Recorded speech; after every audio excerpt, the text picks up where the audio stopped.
Selling books is more than putting your book up for sale. The cover has to grab not just a reader, but the right one. Your blurb needs to resonate, that first line sing, then there's the marketing strategy and a whole lot to know and do.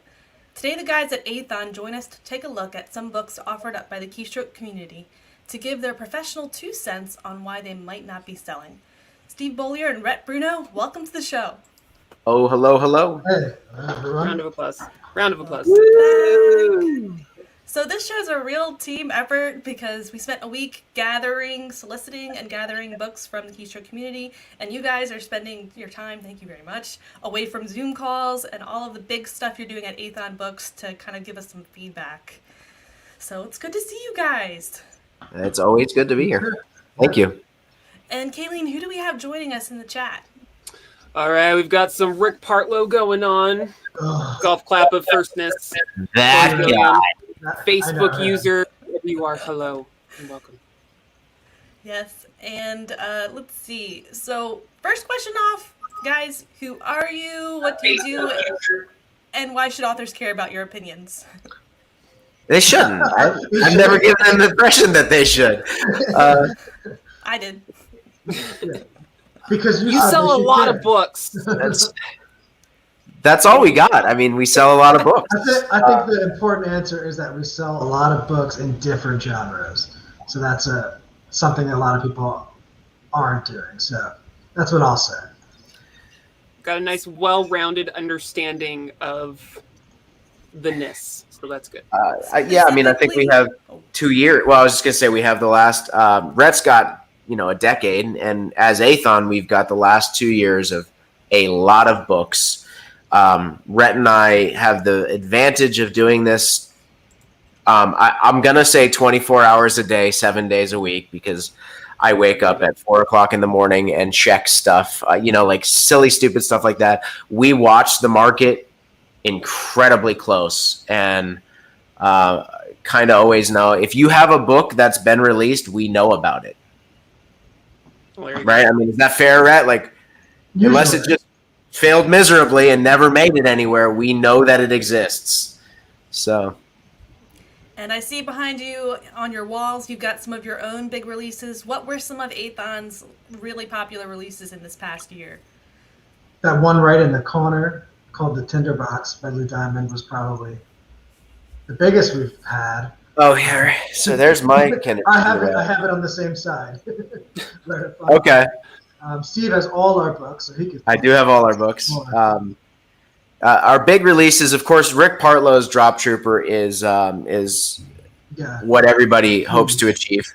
Massive series, 7 books so far. Will be I guess it's 6 books. Will be 9 at least, and it's one of those series that we've got that just doesn't stop.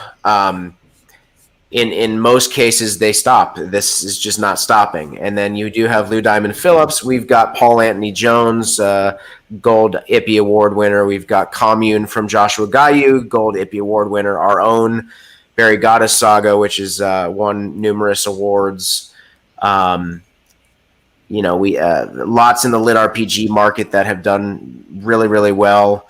Currently, we have Josh Hayes' Valor series, which is actually doing super well as a box set right now. It just came out this past week. I'm sure there's some that we're missing. I mean, we have 400 books or something like that, and a lot of them have been tremendous successes. So, and the Salvage Crew, which is on the top of there we go SciFi list right now. Yudhanjaya Vijay Ratna's Salvage Crew is doing really, really well. Yeah. Especially for a standalone. That's another answer to that question. What do we have to offer? Most people can't make a standalone do a thing, and we've done it several times. Make Me No Grave by Haley Stone was a weird Western that went bonkers, did really, really well. And we've seen a lot of the stigmas that we even tell our own authors, hey, don't do that. We still find a way to make it work, and I say that with humility, but that's something that it's hard to do as an author that we can do as a publisher because we understand when to release stuff, how to release stuff. And, we're not in a rush to do it, even though our authors are. And that's kind of the theme of today's show is how exactly do you sell books? First of all, why is it so difficult for, little indie writers to get their book out there and then to sell it? And then how can we do it successfully? So with that, let's take a look at some of the books that we have. Our first one is by S.J. Shauer. It's called On Dagger's Wings. And let me pull it up. While you're doing that, let me answer a half of a question that you asked. Why is it so hard? There's 1.8 million books released yearly on Amazon. That means every year. That means monthly there's 200,000 books released on Amazon, and you are one of them. If you don't have, there used to be the idea that you could just release a self-published book and people will know it exists, but that it's buried under 200,000 books. You have to find a way to do it properly to get any kind of traction or visibility. And then you do have the authors that have been doing it for years that Amazon sort of helps. But if you're a first-time seller, it's just you versus 200,000. What's your leg up on everyone else, basically? I'm sorry if you hear my dog yapping away in the background. I do apologize. It's okay. My bird likes to go bonkers too. So. All right. So the first one, Lauren? Oh, okay. Yeah. First book is On Dagger's Wings. It's by S.J. Shauer. And Kalene, would you like to read the blurb? Yes. Actually, I should probably... Okay, let's see if I can read this. It was a mistake, a misunderstanding, but the first contact ignited the Galactic War. The destruction of the starship Mallard provoked the bloody conflict between the Universal Confederation of sentient beings and the Galactic Federation and changed billions of human and alien lives forever. Peace is a fleeting state. The last written words of Blazer Vaunt's father echo through Blazer's young mind as he comes of age and enters the Confederation Space Forces Academy. I just want to say this is a lot already. Just in the first 6 lines, I feel like I'm already reading a book. No offense. I love you. Okay, I'll continue. Let's see. Confederation. Peace is a fleeting... Intent on becoming a pilot and do his part in ending the hard-fought, centuries-long war which cruelly stole his parents. He joins the elite Blade Force and their Dagger space fighters. Blazer's journey through the Academy will test his loyalty for his newfound comrades, and, more importantly, his faith in himself. With enemies near, far, and unseen encroaching on the Confederation, will Blazer have the courage to rise to the call, gain his wings, fly his dagger into battle among the stars, and end the bloodshed once and for all? On Dagger's Wings is the first book in the Spiral War sci-fi thriller series, set in a myriad of colony worlds. It follows the adventure of young space fighter cadet Blazer as he strives to overcome adversity and extract revenge for his parents' death. Okay, I know y'all have stuff to say, but I really want to point out there are 3 times the same information's been repeated in that blurb. I just want to point that out. Okay, go! Rhett, how do you want to do this? Should we each take turns on a book or something? I think. Well, I don't know. I've got. What's hitting you? Tell me, Steve. What's hitting you? Well, can we set one foundation? Yeah. If this book is from 2015. If you're asking me why it doesn't sell right now, this is going to be across the board. Books don't last. We don't live in the age where books tend to stay around for years and years on edge. Those are outliers. If your book was released in 2015 and you're wondering why it doesn't sell anymore, it's because since you released it, there's been 5 million books that have been released.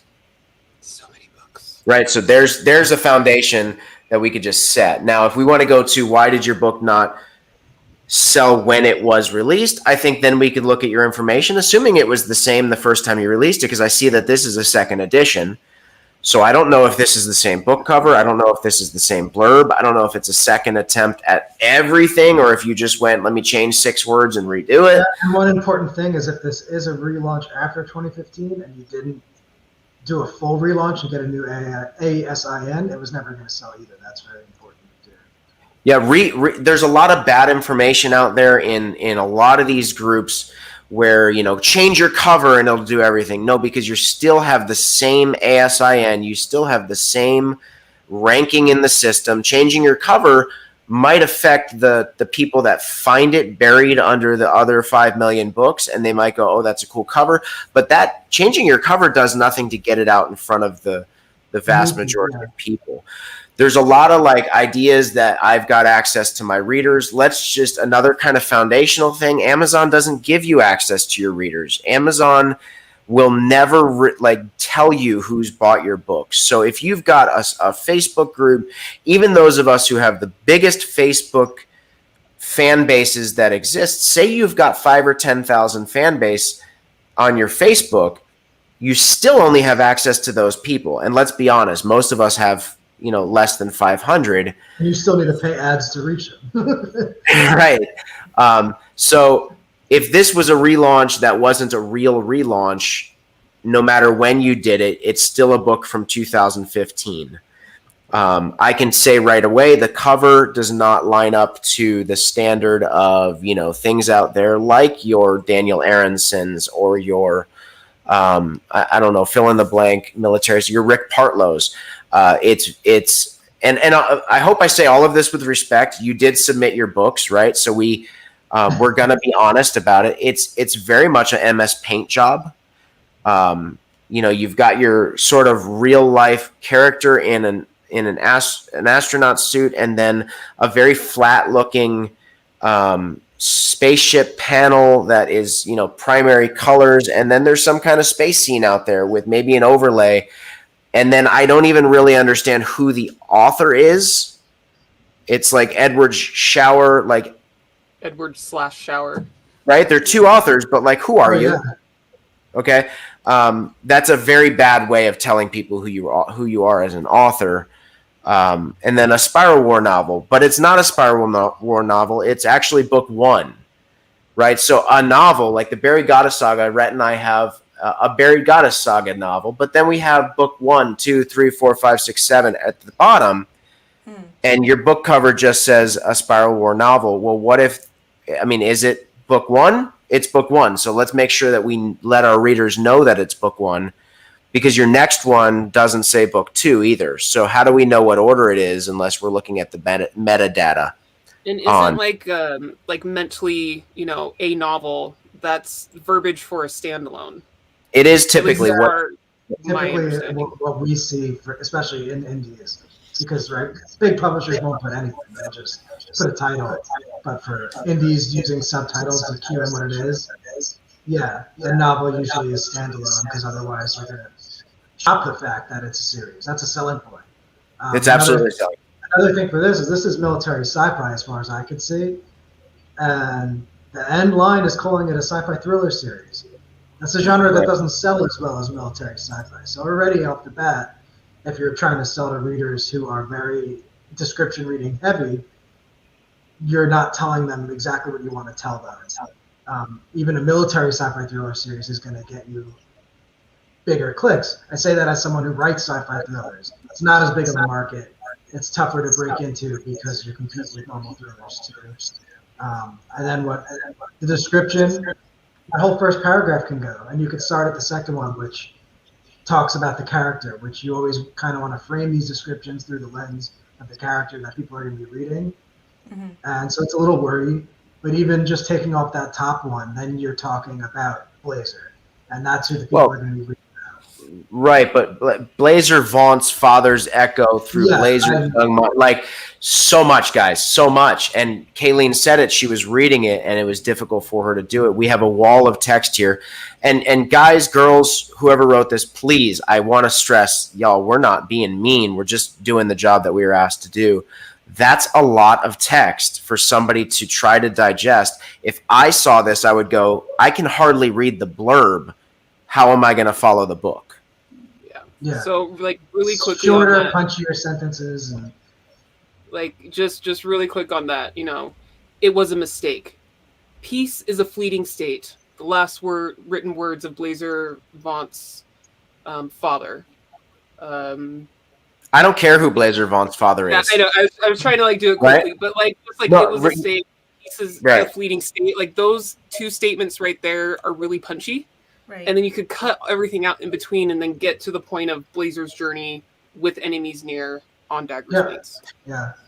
Yeah, it's just a question of what do we care about? What do you really, really, in your description, what do you really, really want the reader to know? What does the reader need to know?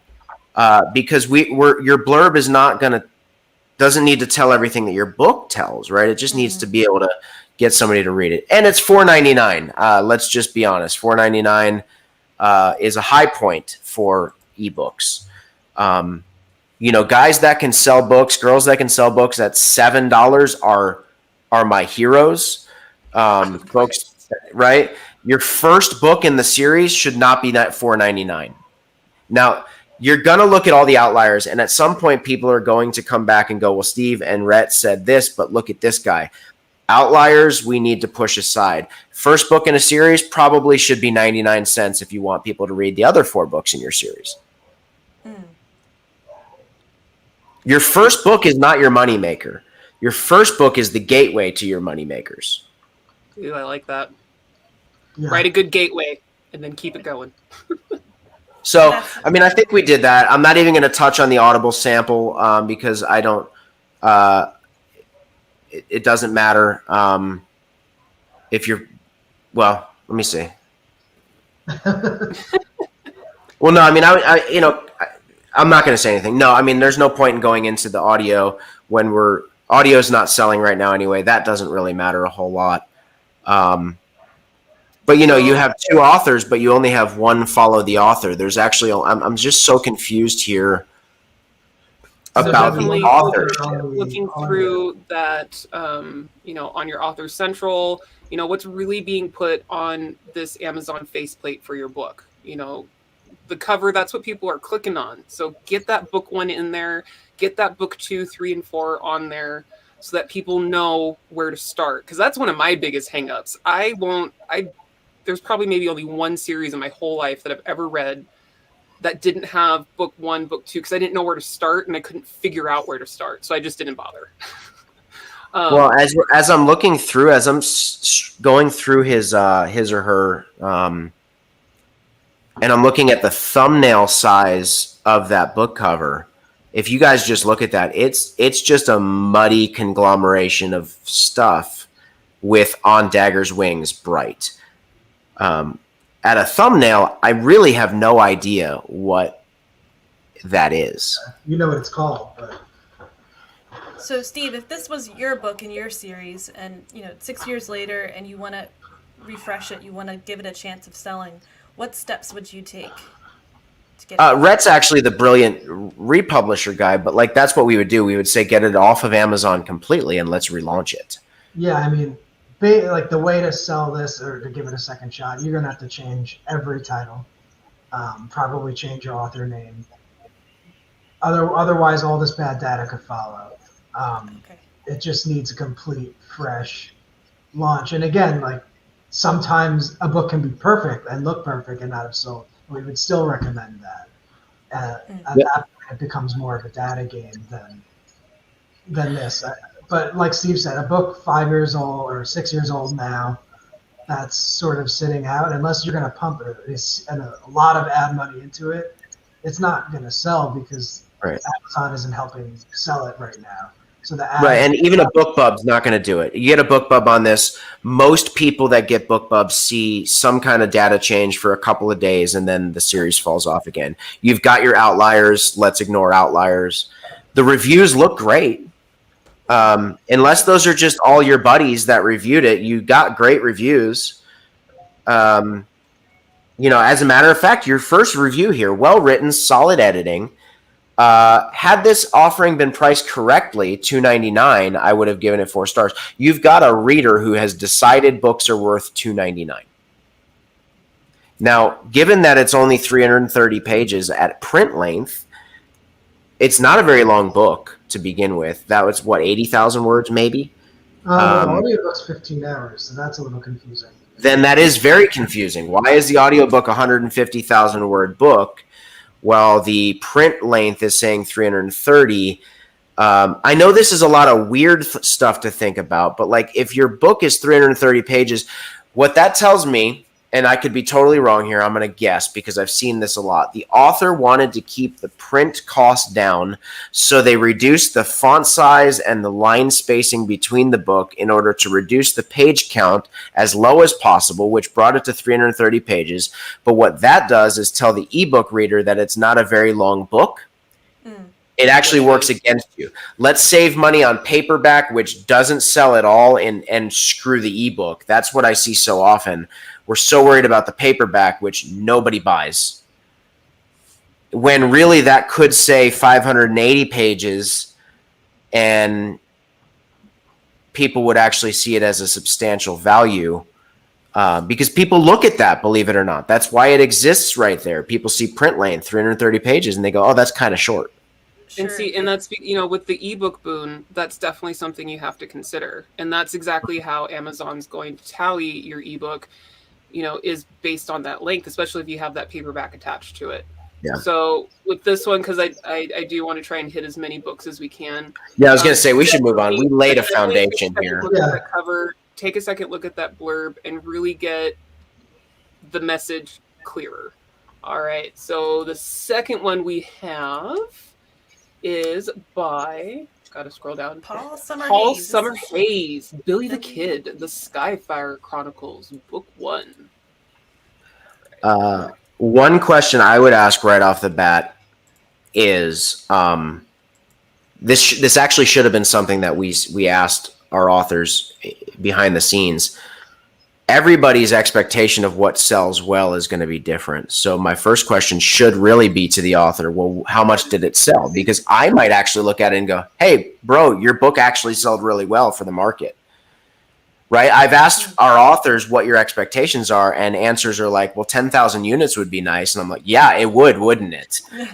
Right? But 10,000 units is a massive expectation in this market. So going forward, just like a sort of basic, what, an overall estimation would you give for, as far as you sold it well during its time period that it was first out? What sort of numbers would you give for that? Just so we can have sort of like that in our head. It's impossible to say. It depends on the genre. Okay, genre so for the last the one, month you military released. sci-fi.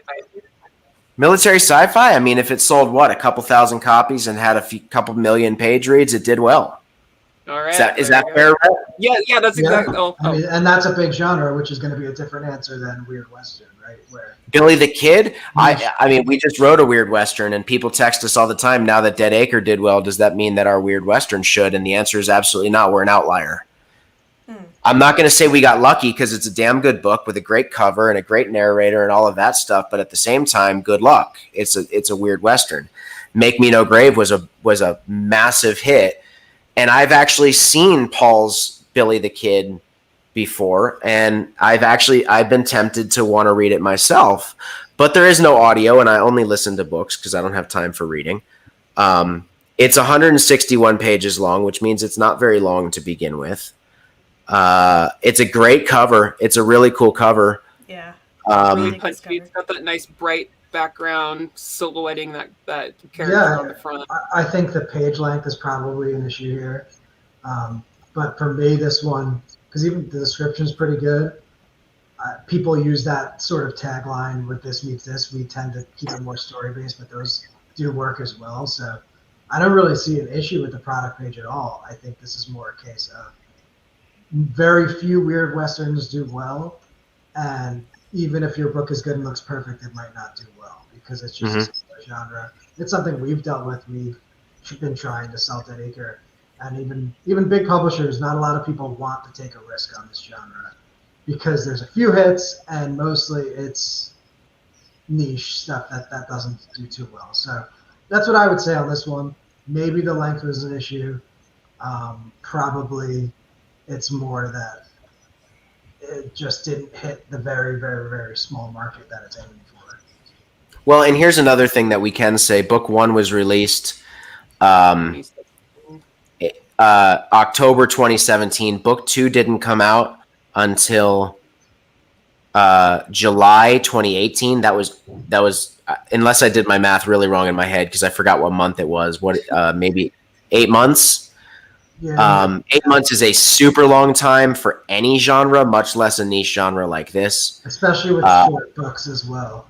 Short books. Who's the main character? Because there's a chick on book 1, there's a guy on book 2. It doesn't feel to me like an actual series as much as 2 different stories following, a retelling of Billie the Kid as a woman and Doc Holliday. That to me, that's what I see immediately, right? It's Billie the Kid. Oh, but wait, that's a girl. It's a gender swap. Nothing wrong with gender swaps. But like, I'm just looking at the deep and I'm trying to look at some of the things that I would think of deeply. That would be the first one. And I'd go, I don't know if I want to read a gender swap Billie Kid. I don't know. I mean, that's just maybe my initial thought. And there's probably a lot of people that would think that as well. Really, I mean, those are just really broad answers because I think Rhett hit the nail on the head. Whether this is a great book or not, with 22 ratings in weird Western, it actually probably did fine at such a short length. Yeah. It's basically a novella. 161 pages is a novella. For the genre and for the size, it's probably doing pretty well. I think probably, and Paul's a great writer, so I'm going to throw that out there as well. So that's not part of the issue. That is true. Which is not, like none of this is what we're talking about. We're talking about all the stuff that happens before someone reads if you're good or not. 100%. That's a huge part of publishing. All right. So again, guys, if this was on your plate, this was your book, what would you do to get this to sell? What would you take?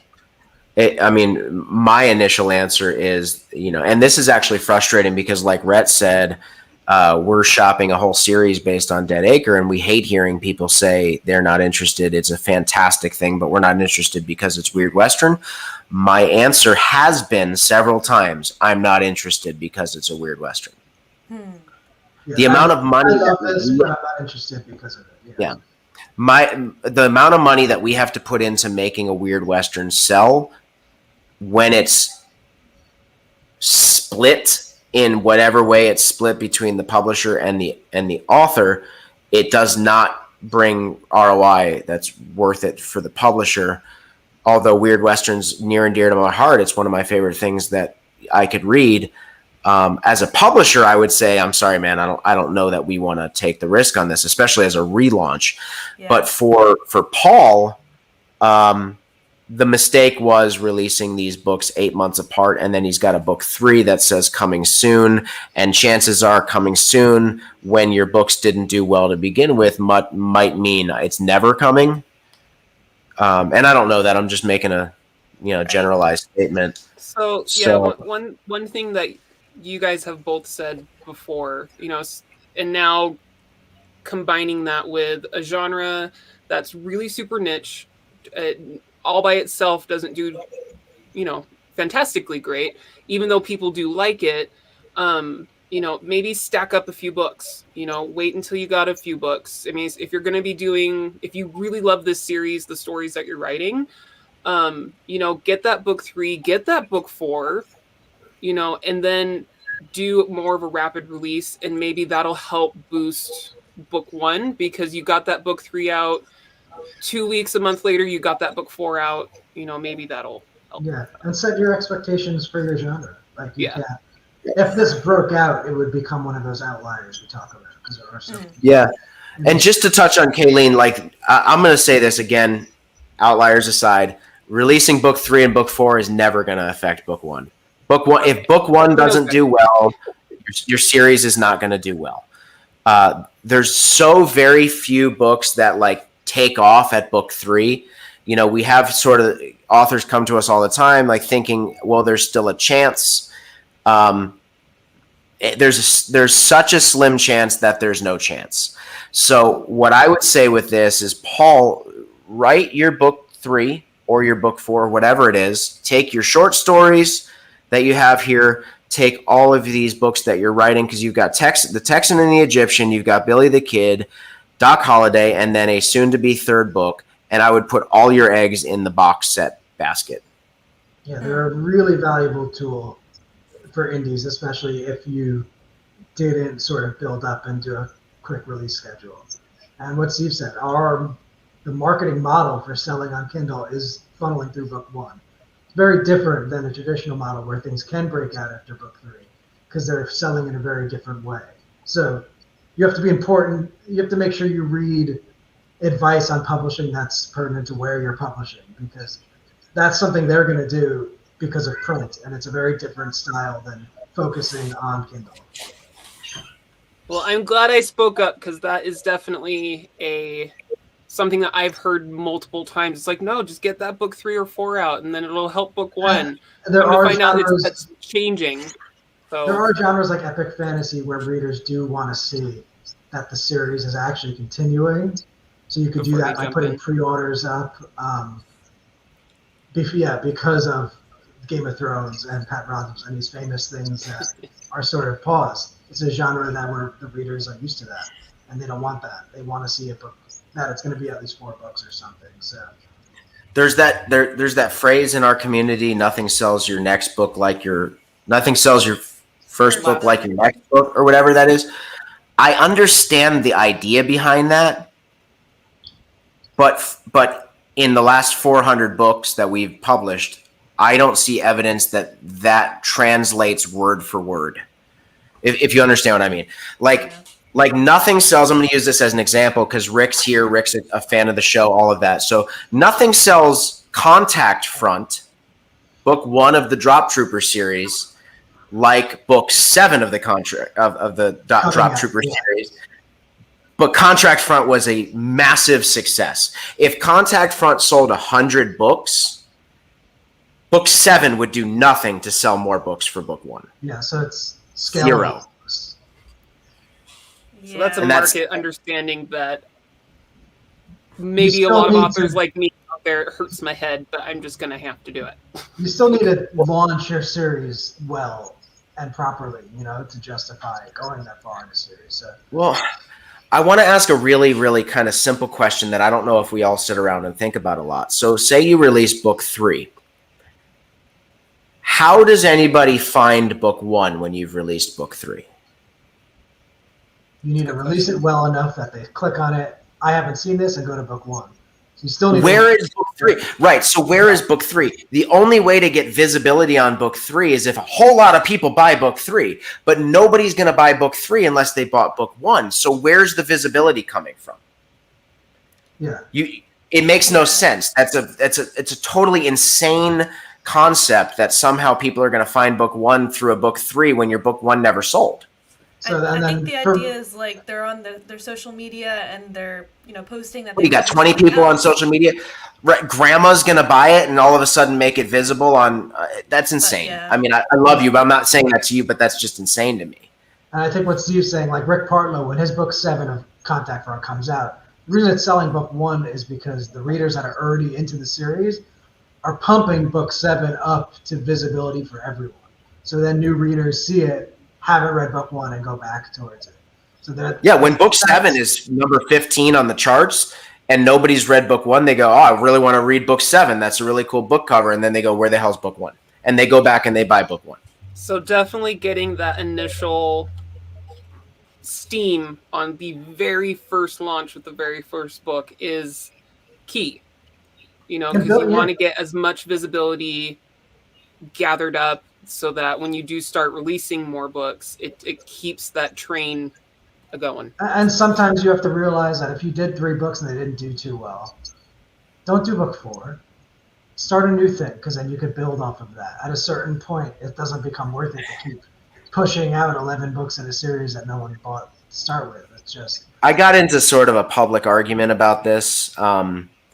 And I try not to do that. I have a personality that I'm going to just sort of say what I think. And sometimes that I'm an aggravator. Sometimes that bites me in the butt, but somebody was in one of our groups, not an Aethon group, but one of the groups that I'm involved in. And they said, nobody's reading my series. I want to write book 3, but I also, because I want to fulfill that promise, but I also want to just start something new and see if I can get some eyes on it. And there was a group that was saying, you got to finish your series. You owe it to your readers blah, blah, blah, blah, blah. And I jumped in and I said, listen, he doesn't owe it to 17 people to spend the next 6 months of his life writing a book that those 17 people are going to read.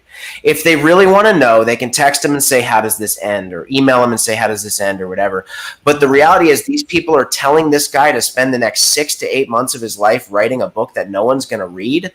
God, cut the cord. Let him go write something new. And man, they just bashed me. How dare you do that to your readers? I'm like, it's 17 people. Like, I wouldn't keep my restaurant open for 17 people. I mean, give me a break. It's his life. Especially if you're someone who's writing for money that you need.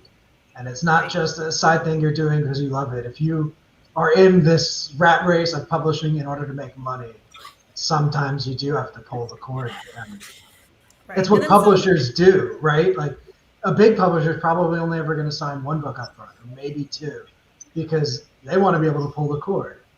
You know, we usually sign at least 3, which is helpful because that's the way we sell things. But I always tell authors when they come in with a pitch and they say, I have this pitch for a 12-book series. I was like, all right, now make it 3. Leave room to extend it, and let's see how it sells. Because if you get beyond 3 and it's not selling really well, you might as well start a new series or turn your sequel ideas into a spin-off that could stand on its own, because you're getting that fresh new book 1 data. And that's where things are going to sell through. You need those book 1s. I've got that superhero series. As a matter of fact, Lauren helped me edit with the Raptors series. Chris Vallon and I are writing it together. We wrote 3 books. We have no idea if it's going to be successful, right? We want to write more, but what we did is we just decided to start where we left off, but write a new series at book 1. Give no info dumps or anything like that. Yeah. Entry points, right? It's book 1 of a new series that you'll really appreciate if you read books 1 through 3 of Raptors, but you don't have to have any knowledge of book 1 through 3 of Raptors to enjoy this series. It's got to be the way we do it in this, because you can't commit to more than 3 books anymore. You're crackling. Steve's always crackling. All right, should we do the next book before? Yes, thank you. Forget? I was just going to say, on to the next. Well, real quick, Barda today had a question. So if book 1 does well, but it's been years, should you completely republish? If you're not in the heart of releasing sequels and stuff and keeping that sales track going, then probably, yeah. A book that's 5 years old isn't going to just suddenly sell unless you get a movie, right? Half the things that became movies off of books, and then you look and you're like, oh, that book killed. Maybe sometimes it didn't actually. It only killed because it made a movie. So there's a lot of little things you need to pay attention to as far as older backlist titles. There's a reason why they call it a backlist, right? And even when publishers buy backlists from authors who died all the time, and the smart ones don't just take on the rights and keep it on Amazon and take it down and put it up with a new ISBN number and do everything to get it attention again. So that's sort of the idea behind the relaunch. As indies and small publishers like us, we just have a lot more flexibility. I can launch a book tomorrow, it bombs, and I can relaunch it under a new title in 6 months, I will know. So there is that flexibility in order for you to try to hit the market as best as you can. We often... Sorry. Well, Rhett and I often find books that did really, really well. Like you'll see something with 2,000 ratings or something like that, and we'll go, man, that freaking killed, and it's $2.99, it's $4.99, whatever. And then we won't understand why, and then one day we'll go, oh, they had it for free for 6 years. We didn't know that, right? Like the current state. That's why I said something about the first book that we did. I don't know what your original launch looked like. You're telling me this is a second edition. It might have had a different book cover. It might have had a different blurb. There's so much information about these books that did really, really well that we don't have. We don't know if the author put 50,000 into it to make 51,000. Right. Is that success? I don't know if that's success at a certain point, but it's not organic, and so that might not translate to a new series. So like you said, it's the difficulty you run into as publishers as far as buying new series and titles and dealing with really famous authors, because again, you don't know if it was free, things like that. Cool, let's do the next one. All right, so we have Corvus Ascending by Dale Sale. Let's see, I'll read the little blurby here because it's not as long, but I will say with this blurb, add that to stream, it's one single paragraph. So like what we were saying before, it's just one big chunk of information. But wisecracking Star Sailor CWO Gus Johansson is involuntarily retired from the governance navy and bored. He's just another broke beach bum on the sleepy outer system planet Turn. But when Gus hauls a 1,400-year-old accident-prone robot out of the sea and boards a long-lost sentient spaceship, things get exciting fast. His old enemy, Captain Harrison Hazy Gray, still wants revenge for a wild weekend years ago. Gray is convinced that this time he can finally best Gus and get an admiral's flag, if only he can capture that ship. And he doesn't care who he has to kill to get it. Gus must assemble a team of old friends and add some new ones to escape. Maybe he should have stayed on the beach. Okay, so I think here's what we're all thinking. And because, right, the cover's not bad. It looks like military sci-fi. The release schedule, not bad. They did it fast, which was smart. This chunk of paragraph is never going to sell. It's something we deal with as editors as well. Both me and Steve edit a lot of things where I'll break up paragraphs because eyes just hurt. And in your book, fine, right? They're reading for the content. On this description is nothing but a billboard. And I see that and I scroll right by because it hurts my eyes. And what you just read was actually not bad, and I couldn't even read it until you read it to me. And so that's, I think, the issue right there. Of course, military sci-fi, super crowded genre, really good seller, filled with very, very savvy small publishers and indie authors.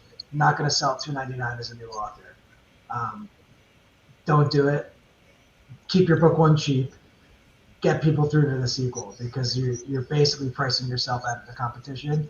Guess who's pricing at 99 cents? Joshua James, Jasper Scott, Galaxy's Edge book ones. All of these super popular things. They know they're going for the KU reads and the cheaper book ones. That's the main issue. The price is going to drive people away.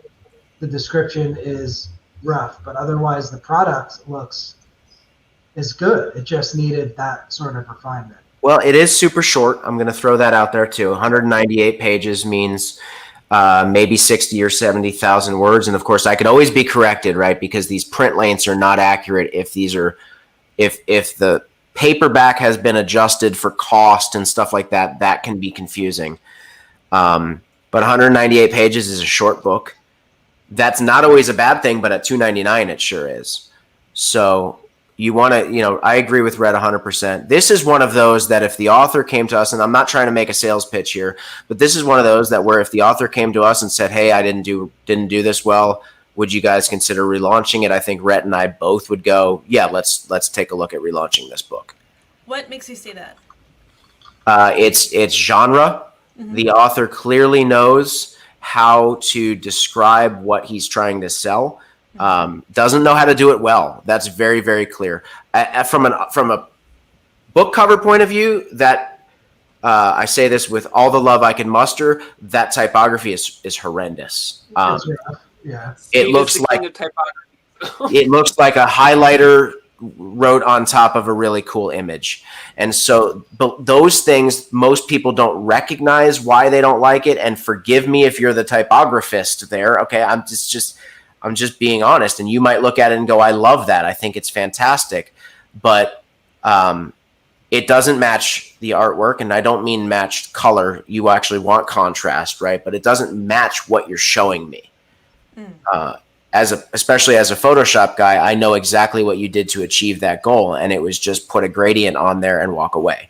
And there's so much. Definitely tells its own story with the genres. So it's just as much a part of the imagery as the image.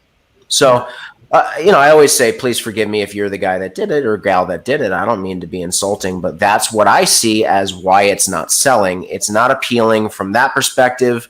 The blurb is not what it needs to be. The book is a little bit short. Let's revisit it at a price range that makes sense. And maybe, then you might have a shot. And I think it's important to note that in military, and this seems like maybe it's humorous, I'm not sure, but it's military sci-fi, right? The subtitle up top should say that it's military sci-fi. It's a huge genre. You want to call that out. And just know that because of the popularity of this genre and the competition with really good indie authors, you need to put a perfect sales page up and you still might not sell. You can't have any mistakes really when it comes to this genre. And someone will show us some huge selling military sci-fi book that did everything wrong. Again, that's an outlier when you're going to try to compete. When me and Steve talk about there's so much luck involved, you need to put yourself in a position where you could get lucky by having that perfect sales page. And that's a lot of what we do as publishers. We can't guarantee someone contact front level success. What we're going to do is do our best to position you to get that level of success, because at a certain point it becomes about going viral or getting lucky. But there's a minimum level of success that you can achieve just by putting out a product that looks as good or better than the top stuff out there.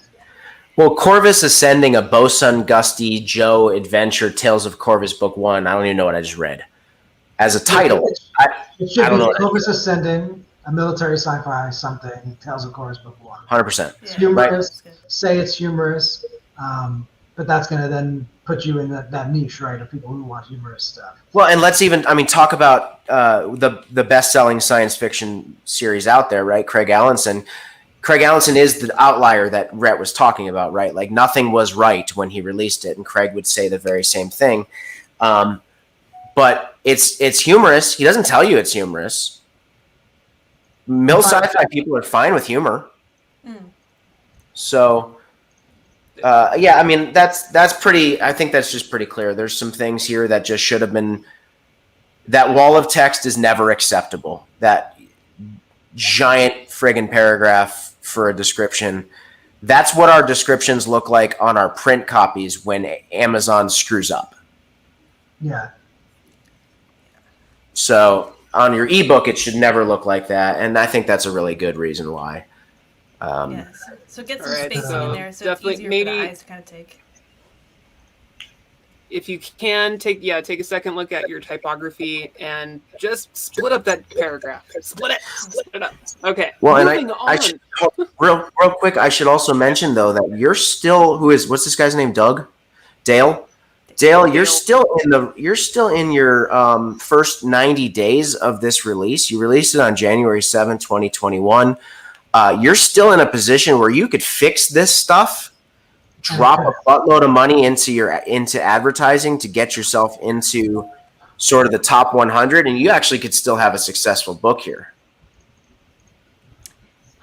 It's not too late for you is what I'm trying to say. Your 90-day period is it's called the new release period. It's a real thing on Amazon. You have double exposure, essentially. You have double exposure. You have a new release exposure. So do all that stuff, Dale. I'm not saying you're gonna have any success, but do all that stuff and then just, I don't know, borrow $1,000 from grandma or something and put it into. Like we said, it's a tough genre, so you're gonna need money, shares, all sorts of stuff to try to break into that genre too. So especially if you didn't do it at the very launch when it's gonna get the most sales. And I meant no disrespect by borrow. Not everybody has a means of finding $1,000. I get that. That's why, that might not be even a possibility, but it's going to take $1,000. You're talking about Amazon ads, right? Facebook ads, Amazon ads, Instagram ads, whatever it takes. All right, excellent. Well, our next book is Tough Luck, a YA action adventure urban fantasy. My boy Dean. We know Dean, and Dean, I'm going to help you out right here. We could move on right after I say this. It'll be easy. It's 43 pages. It's not going to sell. You have 6 books. It should be 1 book, and now we can move on. Everything else looks fine. That's all it is. Dean, we've all talked in Vegas together, right? This is just a matter of no one's going to give you money for nothing. It's just not a book. A lot of people always send me, hey, R. Key Yar, you know that author, Star Force or whatever, who made a killer novellas. It's not something a model to follow. It works because he got in when KU became a thing. I know the guy a little bit. We share the same agent. It's not this brilliant marketing strategy or anything. It's just a thing of timing. It's an outlier. This short of content works when it's free, like in Audible Plus or Serial Box or something like that. It's not gonna make waves on Amazon. Because Rhett said let's move on. Before we move on, let's talk about the things that are right. Okay, I've actually helped Dean on some of his book covers. His book covers are great. Yeah, I love that cover. He's got fantastic book covers. It's beautiful. Right. I think I did Lady Luck. I'm not sure what I did. I did something for him. I can't even find it. It doesn't matter. And he'll probably tell you what I did. Yeah, I think I did Lady Luck, book 4 of his. But all of them are, book 4 is 154 pages. You did the right thing with your blurbs, right? We know who they're fans of. We know the Iron Druid series did really well. Whether that's the way we would do the descriptions or not really doesn't matter. You did them in a way that works. Everything looks perfect. It's just a pricing issue. And you're so handsome. Look how good looking he is. I mean, it's clear. He's got the look. It's everything. And it's almost like this is a free prequel novella. And then the next things are books because they're almost long enough to be books, right? Urban fantasy, you could get away with 50,000 word books. Yeah. But book 1 is the one that matters most. And it's probably a novelette, maybe a short story. It's just not something that, people on Amazon are buying box sets for 99 cents. Why would they buy a 43-page thing? I mean, this doesn't translate exactly to ebook, but listen, guys, we're hearing people in the audio market going, it's only 40 hours long. Yeah, okay. It's like, really? Translate that to ebook, right? Like when there's 99-cent box sets with 1 million words and 6 books, 99 cents has now lost its value. Yeah. So we're up against a lot of stuff. I've had somebody save me. I've had Dean in my anthologies. He's a great writer. That superhero anthology is mine. The Kingdoms is a Keystroke anthology. So is Farthest Reach. Again, we're not talking, guys, about you being good authors, bad authors, anything like this. This is all marketing. Books don't sell because they're good. Books get good reviews because they're good. Books sell well because somebody knew how to sell books. You're getting the nitty and the gritty. Until they go word of mouth, basically. Oh, right, of course. But that's not going to happen just right off the bat, especially not anymore, right? People look at successes like The Martian. That was a long time ago when KU was new and fresh, and the people who run the algorithms decided to push certain things to make themselves look legitimate. There's a lot behind what happened back then that isn't applicable anymore. What are we looking at here? All right, now we're moving on to Fall to Earth by Ken Britz. This looks like it did pretty well.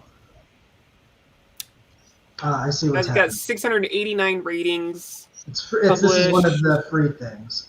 So published in 2017. Yep. Yeah, so, I think. Go ahead, Rhett. Well, I think that, again, it's a situation where the presentation is good. It's a free book 1, so the number of ratings is a little misguiding, right? As publishers, we don't have access to everyone's ebook sales. You can find out print sales. That doesn't really help in our sphere. So when we have to look at how a book sold, we're going to go by number of ratings, usually on Goodreads, on Amazon, on Audible, to sort of put together a picture. So seeing this, I see, oh, this book is a bestseller. He's got more ratings than I ever have. And then I look at book 2, and it falls down to 35. And then you sort of see the truth of the sales here. And the easy answer is free book 1 was a strategy that really, really worked for a long time. It just doesn't work as well anymore because everyone did it. So that's sort of what the issue is. It's not the sales tactic it used to be. It's still a strategy. I would probably do a free novella to drive people toward a series instead of a free book 1 these days. And maybe do free days here and there that Kindle allows you to do to boost up ratings and visibility. But a perma-free book 1 is just a strategy that doesn't seem to be as successful anymore as it used to be. And I want to add, like, this book one is also 446 pages. So, this is like a separate situation from what, you guys were kind of saying before, where it's like, drop it down. It's not long enough to be selling at that price point. But this is almost 500 pages long. It can sell at a price point. So I'll say this. Ken has, these are some of my favorite covers. I see them. I love Ken's covers. Yeah. So that's not, I mean, we have Web of Eyes, book 1 in our Buried Goddess Saga series. I've told Rhett, let's make it perma-free, but here we are years and years after. We've already got a box set. We've already done that. If we did it free now, it would simply be because, like, nobody's going to buy book 1 when there's a box set available. So, like, I would do that now. And again, like, I don't know when he made this perma-free. Correct. Just by the disparity in review numbers, I mean, I could tell that this was free and has been free for a little bit. Maybe it got a free book club or something like that. It did. So I do promo have another sites. question with his pricing real quick. So it's the perma-free book 1, and then we have $3.99 on 2, $4.99 on 3, and $5.99 on 4. What are your thoughts on this increasing price? We do it all the time. I think once you have people, it's a way to generate income, right? And I know you have to respect your readers, but if you're giving someone a really cheap book 1, you have to make money at some point. And I think another issue that a big part of selling as an indie, if you're going to be in the Kindle market, is Kindle Unlimited. These look like they're wide. We're not big fans of wide. I think it just makes it harder to get visibility. If this book was in Kindle Unlimited at launch, it wouldn't need to be free, right? Because you're gaining reads by those people that use it and getting visibility that way. People that are going to translate to money and then to book 2. Me and Steve, again, we're really, really big on Kindle Unlimited. I wish it wasn't true. We watch a lot of books. We've tried wide. And Kindle Unlimited and wide, they have the same sales strategy. Better to pool it into one place, especially in genres like this where they are very sellable in Kindle Unlimited. So again, that might just come down, for this book in general, it might come down to just different mindsets. Some people really feel the need to go wide. We are adamantly against it for any of our titles. We tried it with the book by Lou Diamond Phillips, who's a celebrity. The book killed. Guess where it didn't sell? Every wide market, no matter what. On shows, he did. He went on radio shows, TV shows, all sorts of stuff. Every single one of them drove sales to Amazon. And he's got maybe 5% of his sales wide. And had we launched him in KU, like we would have wanted to, but this is a celebrity. There's some issues you have to deal with. I can almost guarantee you would have sold 2 times as many copies because his visibility would have been higher. It also helps with audio because Audible is where most audiobooks sell. So those things are feeding each other. So it sucks, but that's the reality of the market. One final question. Raise your hand if you have a Kindle with at least 100 free titles that you've never even opened. I don't even know, but most people do. I know what you're saying. Everybody who collects free books, they don't read their free books. They're free books. They're gonna read what they spent money on before they read what they got for free. Now that's true. It's the digital version of, when you go to, the half price bookstores and you spend 25 cents on a book and you have 5 bookshelves of 25-cent books. Well, and it's the same in every area of our life. We only do what we've invested in. That's why you want somebody to put money into something so that they have an investment into that thing. That's why I tell my kids, if you want to buy a toy, give me $1. The toy might be $15. Give me $1.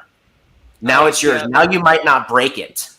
Yeah, no, see, that was one of the very first things. Bulla was like maybe 2 or 3, and I'm like, okay, you're going to have to earn this. You just got like $1 from Grandpa for your birthday. Well, if you want this toy, you're going to need to give me the $1 because you don't need it, but you want it. So it just translates the same way. So anyway, okay, what are we doing now? Here we go. All right, moving on. Next, we have. This will probably be our last one. We don't have to do the very last one. This can be our last one. Ghosts of by They're William doing S. yours. Frisbee Jr. Why Kalene? Who's is the last one? Kalene so and the Sons of Ghosts the Republic. All right, so this one, they refuse to die like they are told. The Ronin are hunted survivors of a nation destroyed by the greed, arrogance, and spite of the economic exchange. No home and no refuge will force them to fight to the bitter end. Genetically modified, cybernetically enhanced, Doug Erickson operates solo. A squad leader who lost his squad, he conducts reconnaissance for the Republic's survivors. The economic exchange is a covert black project, and a beautiful corporate hacker needs Doug's help. Thus begins a race against time as the Ronin fight to save a brother-at-arms and discover the deadly secret the economic exchange is desperate to keep. Hounded by the elite corporate enforcement arm, bounty hunters, private investigators, religious fanatics, and mercenaries, their only ally is a renegade Confed agent with his own agenda. The odds are billions to 1 against the Ronin. The future of the human race hangs in the balance, so defeat is not an option. Empires will clash and the human race will never be the same. Let the bodies hit the floor. It is time for the Ronin to invent the Republic. Get it now! So, I think what the situation we have here is that it's good because we have all sorts of different things happening here. And, the description's good. The cover is perfect, is fine enough. Ghost of the Republic, I would say it's military sci-fi up there after it. Again, that's a big genre you want to call that out. What we have here is a standalone. And that's going to be really, really hard to sell unless you're famous. It's just, especially in this genre, where series are crucial. And that's sort of the issue. Obviously, I don't know the price that it was launched at, so we can't really talk about that. Because it's been, almost a year, so obviously no one's going to keep a standalone at 99 cents for that long. We've done a few standalones with different ranges of success, but it takes a lot to have a successful standalone. It takes a lot just to have a standalone that looks like it was successful, let alone it's actually making money, because so many things on Amazon you're making money off of driving people towards the sequels. So it's an issue I see here. I think this is less of a product issue and more of a, you need a lot of money, you need a big fan base, you need to give out a lot of arcs to get more reviews up there, and really push the hell out of a standalone to give it a chance to compete if you're not a big name, big selling author that could just release whatever they want and it'll sell. Yeah, so we know Bill to some degree or another. This is the best book cover Bill has. So it's not that. This book cover is fantastic. Some of my questions might be if it would behoove him to consider. Rhett might have a better way of wording this, but fresh data with a new name, because he has had a lot of stuff that maybe didn't do what he wanted it to do, and Amazon is no longer on his side, so to speak. Yeah, that's a thing that happens. $1.99 is. I'm going to say this just to everyone listening. Steve, it's a countdown deal, so that's. Oh, thank you. Okay, cool. Yeah, that was my first thought too, but $1.99 is not a good price point, everyone. It's the worst price point that is out there. So actually, so it goes up to $3.99. Like, I would say that there's this weird thing that we've seen, right? Like, if somebody spends $2.99, they'll spend. I'm sorry. If somebody spends $1.99, they'll spend $2.99. If somebody will spend $3.99, they'll spend $4.99. $1.99 and $3.99 seem to be sort of dead zones where you're sort of losing money. Yeah, I think $3.99 you could do on like a book 2 or something.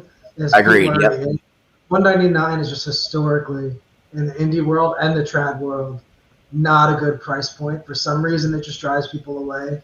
They'd rather see more value in something that's $2.99 or less value in something that's only $1. And I mean, I've got good friends that know nothing about the indie scene. As a matter of fact, I've recently become friends with this group who found out I write books, right? And their response is, "Oh, you're one of those guys that sells garbage for 99 cents." Oh, right. And so there's a lot of things that we're battling in marketing and publishing to begin with, because Facebook, everybody's got a Facebook ad. And, you know, you buy one book for 99 cents that sucks, and you just assume they all suck. Don't imagine that readers know the strategies and why you're pricing things the way you are. And, you know, it's a game in the end. You're playing a game with a system that's got a pretty intelligent system. Yeah. Again, I think in the end, the answer to this is maybe there's bad data associated with William's name at this point after rough releases or something. Mostly it's probably because a standalone is just going to be tough without a big force behind it. Yeah. I say that as someone who, again, prefers to write standalones and has published a lot of them. They're way harder to make money on. In this market, on audio, they do work. It's just very different.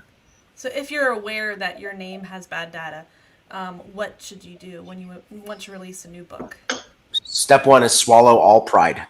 Yeah, at a certain point, if you're releasing books and you're doing everything right, and you just can't get KU reads or sales, it's fresh. Like, you just need to put a fresh name and data into the system, because it might decide that no, you're not worth recommending anymore. It's why a lot of times when we see authors that we're struggling to sell no matter what, and we go to their page, they have a lot of anthologies, which are great. Love anthologies, but they really can hurt your Amazon name because they don't really sell.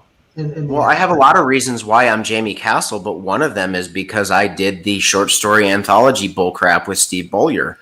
And I did what I thought I was supposed to do with Amazon. And, like, you get this idea when you're a new author that, like, if you just keep releasing stuff, Amazon will like you. But if you keep releasing stuff that barely sells, Amazon will hate you. Yeah, and, like, we deal with it. I struggle to get KU reads because my biggest breakout book was not in KU. It was normal selling. And so Amazon remembers these things about your name and how it sells, because it's all automated. It's simple and complex at the same time. And this is where you get the certain group of people that are like, well, I hate Amazon because of that. But Rhett always says none of us would be authors without Amazon. So stop it. They're the only people who invest in money into a platform that can help people sell without throwing crazy amounts of money at it, right? Like, Nook isn't doing the things they're doing. Kobo, I've become a #1 bestseller on Kobo with like 8 sales in a day. It's just a better platform. And until someone comes up with something that could do that competes, it's going to be the best platform to make money on. Yeah, it's not like Amazon sitting in a back room, some dude going, William Frisbee, no. Yeah, right? Like, the data is what tells the system this isn't what's right for us. Or readers aren't digging this. Or for in my case, and a lot of KU readers don't like his stuff because that book wasn't in KU.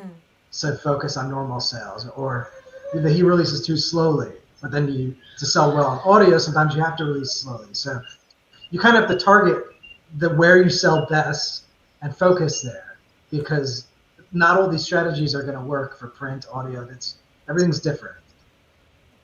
In all of them, a standalone is always going to be tougher. You're going to need, you don't get that benefit of releasing a sequel and driving people back. You don't get the benefit of pricing really low so you could get people to buy book 2 for $4.99. That's it, right? Like, this is your book. It's just a very different thing. Yeah. So I think we've had quite a lot to think about. Okay. I only put it in there if we didn't have enough to talk about. No. The only reason I put it in there. Come on. I'm doing it. I have it up. All right. Fine. Add it. I want you add. There we go.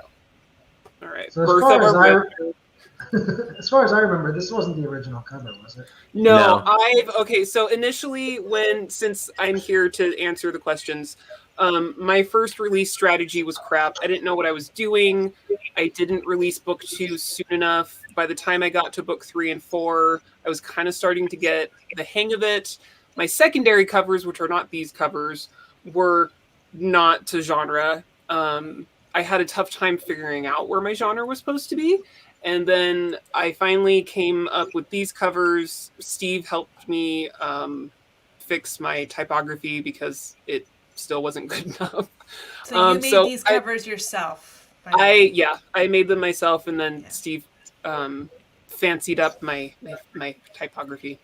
But see, the thing is, I spent 9 months creating these covers, deeply trying to research, couple different genres, trying to get as close to it as I could. But the thing is, exactly what Steve is saying. This is just my opinion. I've screwed up my Amazon algorithm on my name. So yeah, and probably seriously considering when Frisbee and I publish our military sci-fi, I might do a different name because this one's just it you look me up and it's like, did you mean Karen Williams? No, I didn't. I meant Kalene. But at least my books now pop up, so that's good. So did you relaunch with the new ASIN and everything? So yes. Okay. I believe. Yeah. Yeah. So I guess this is space opera, right? It's I have it under epic fantasy, I think is what it ended up doing, because it's a new world fantasy. That's what it is. It's a second world planets, fantasy. and I see the word galaxy, and so that's space opera, right? At a certain point, you almost have to lie about your subgenre if you're trying one of these genre mashes, because you gotta focus on something, otherwise you're gonna get lost. And when you put this up as an epic fantasy and use keywords like galaxy, gifted, all these things that you'd associate with a space opera, with mutants. I did not know that. I think I see time travel too. Yep. So yeah, I mean, this Which is I never want to do again. right. In the end, this has to be marketed towards science fiction because that's what you're telling people it is in your description. That's what the cover is. I would say the issue with the cover is probably that it looks more like a trad style cover than an indie cover. Which there is a difference. Certain things look better in print. Or trad tends to like the more simple graphic type of look. So I think with trad, this could sell as a space opera. In the indie world, that probably isn't a space opera cover that's going to grab people for that genre. So those are just the little visual issues. I do think there's probably something to the fact that when you relaunched, you should have relaunched under a new name, because if you didn't change the titles, which I don't think you changed the titles.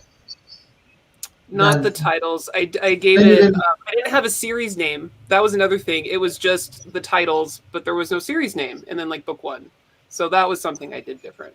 But even still, the titles are going to be linked back to that old version with your old name. It doesn't forget. So if you want to do a true relaunch, you would have probably had to change all the titles, change your author name. So there's a lot that couldn't be recovered from your first bad launch, even by doing this the right way, just because there is that bad data associated with not only your name, but with Birth of a Rifter, Rifter Chronicles, and all the things that are still being used in this. So that, I think, is probably the easier answer to why the relaunch didn't work. Obviously, I don't know what the original looked like, so I can't say. But yeah, I think identifying your subgenre is really important in the indie world, even if it's not exact. And sometimes if you can't identify your subgenre, the answer is, this isn't going to sell that well no matter what. I just need to try to sell it as best as I can. I want to free everybody real quick. Star Wars is an epic fantasy. In structure, yeah. Okay. But they don't tell you it's Lord of the Rings, right? It's a space opera. So if there are planets involved, it's not epic fantasy. And ships and anything like that. Space opera gives a whole lot of freedom. That term, that genre gives a ton of freedom for space fantasy. There is no space fantasy, but it's space opera. So, Kalene, you and I have been through this whole thing with this series for so long. Round and round. That's why I said we didn't have to do it. I just put it in there just in case. No, but it was fair. I mean, it was fair just for listeners and readers and whatever to just understand that, that's the one point we didn't get to bring up, right? Like, I get it, your epic fantasy, right? It's Farm Boy, it's whatever, but like there's planets, space, time travel, everything. Like, it's not fantasy. So I don't know. I mean, I don't know what the answer is with the Rifter. You get to say I love the Rifter, and then I move on. And now you have done that, and it sucks that you wrote some books that didn't sell, but that's what we all do. Yeah, and I think an important thing for everyone to remember, because this is a mindset that a lot of people sell, that your book is like kind of a snapshot, and if it failed, throw it out and move on. This is all property that you created. I've made most of my money off of a series that I bought back from Random House because they didn't do a good job. Things can be relaunched. They can have a second chance if you do it the right way. So just because it didn't sell doesn't mean it's because the book was crap. And I think that's a lot of what the trad pub industry sells, is if it didn't sell, it's because of the book. And that's just not true.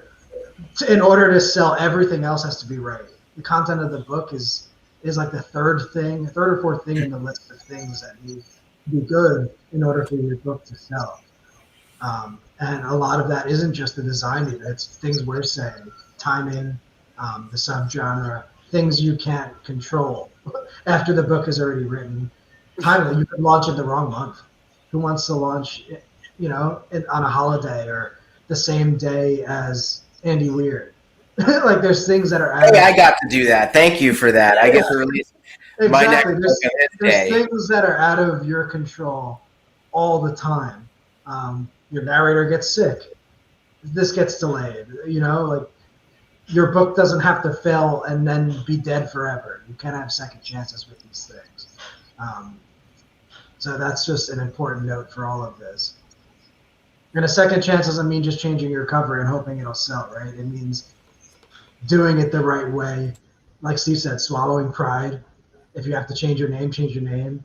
If you have to change your title from that artsy title that you loved to something that's marketable, that's what you're in the business of doing if you actually want to sell books. And a marketable title would be like something that's recognizable, something that the reader can just... For instance, the best example I could give would be with my Random House series, which was my Children of Titan series. And book 2, first of all, they wanted to release all the books as standalones. Not smart. The series needed to sell as a series, is the best way to sell a series. They let me name book 2. Now, I proposed the name. They should have known better. But I called book 2 From Ice to Ashes, which is like a saying that people say. I don't know what the hell that is. No one scrolling through is going to know what that means. Now it's called Titan's Song, which is very space opera-y sounding. On the cover, it looks like space opera. So there's little things that if you get too artsy with your title, too many words, people aren't going to recognize it. You put Star and a space opera title, Star Wars, it clicks, done. People get it, and it's right there. And that's what we mean by a marketable title. It may not be the best title or the most unique title, but look at shows that go on TV, and they're usually fairly simple names because that's what people remember and identify with. Well, and when you're looking like, what's marketable, go on Amazon and look at the top selling indie books, because it is very important to make the distinction between indie and trad. Trad has the opportunities of, buying a whole shelf in a bookstore, and it doesn't matter what the book is called. When you walk into the bookstore and you see 200 of the same book, or if Oprah says to go buy it, or there's so many millions of things that happen in trad that don't happen in indie. So go look at the best-selling indie books out there. Rick Partlow is a phenomenal seller. He comes to us and he says, what do you think of this name? That's still a thing that we deal with on every single one of our books. What do you think of this name? We have an author right now that we're dealing with that wants some very artsy titles, and we're like, we're not doing that. It's not because of us. It's because we want you to sell your books. And I get that you like that name, but let's not make that mistake. Care more about the content than your fancy name, because that's what matters in the end. I do have a quick question. Sure. So when going into, for those authors out there that might be considering it, because it's definitely something that I'll probably be considering for a while. I have been. Steve knows this. I've driven everybody crazy about it. When you are considering doing that full fresh relaunch, would you thusly then like pull everything, like it's no longer available to purchase. So that's like every ebook, every paperback. Paperbacks never go away. But as far as it's no longer live. Unpublished, correct? Yeah. Unpublished That's, everything you can. There's this sounds shifty and shady. I'm sorry, but like there is a level of tricking Amazon that exists. You're not tricking the readers, right? It sucks when you do a relaunch and one of the 100 people who bought it accidentally buys it again and leaves a 1-star, and then your mindset automatically goes to, I can't do that. Everyone's going to be pissed. It's one person, and the idea is to sell to thousands. And in order to do that, you have to trick a system that is not run by humans. Like, we rarely deal with humans. We publish 400 books a year. We don't have a rep. We deal with robots a lot of times. That's just how Amazon is run. So yeah, a lot of it is about tricking. It's staying within the rules, right? You don't want to get your account banned. Absolutely. But, you know. There's been times when Amazon has automatically told us we did something wrong. That is when I immediately get on the phone with Amazon and go, listen, here's all we did. Help me fix this before something. And every time they're like, oh, that's fine. Yeah, let's just do this, this, and this. They don't really care if you do these things because they want to make money too. But their system is designed to stop cheaters. Yeah. Right? And it does sometimes, and sometimes it catches people who didn't cheat by accident. But trust me, it's better than having click farms and shit rooting the market. Oh, yeah. Because the market's already tough enough. They're all still out there, of course, but I think Amazon's a little better now at catching some of these tricks that in order to cheat KU and things like that. But there's a reason they're doing it. And it's sort of to make sure everyone's not screwed out of money and that they're not screwed out of money.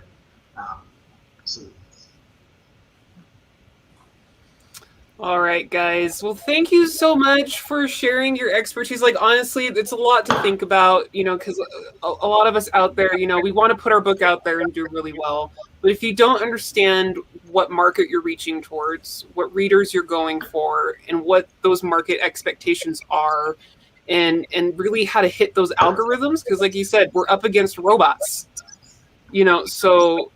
Robots really and understand that, bestsellers. you know, robots and bestsellers, right? Yeah, robots and bestsellers. So yeah, I mean, lots of good things to think about. Thank you, Chuck Manley and Bart of Today and Corey and Josh and Superfly Squirrel, and there's lots of more people in here. And who is it? Prom Chegg. Hopefully, I said that right. Thank you, everybody who is watching. Don't forget to hit the subscribe button. If you have not already subscribed to the Keystroke channel, hit the little bell so that you can always know when we're having more shows going on. And yeah, next week, I don't know what we have going on. Do we have anything going on? Next week on Monday, we've got the live show with Tony Weisskopf from Bane is coming on to explain what's going on at Bane Books. Oh, and she's got some explaining to do. I submitted. No, I'm just kidding. She's got a lot going on. She'll be giving us the updates that she can talk about, and also talking about Bane's position on free speech with their authors and any author out there. And then next week on Friday, we have a very special guest, Kalene, coming on next week. It's the trio. We're going to have... Right, it's that one. Yeah, Ellen is coming on, Ellen Campbell, and we're going to be doing some stuff with the words and the edits of our live viewers. So get on that. We need the stuff. Go to the Facebook group. You'll find it in there. And yeah, with that, thank you all for joining us. Be sure to check in next week where we're going to talk about more reading, writing, and everything in between right here on Keystroke Mediums, The Writer's Journey.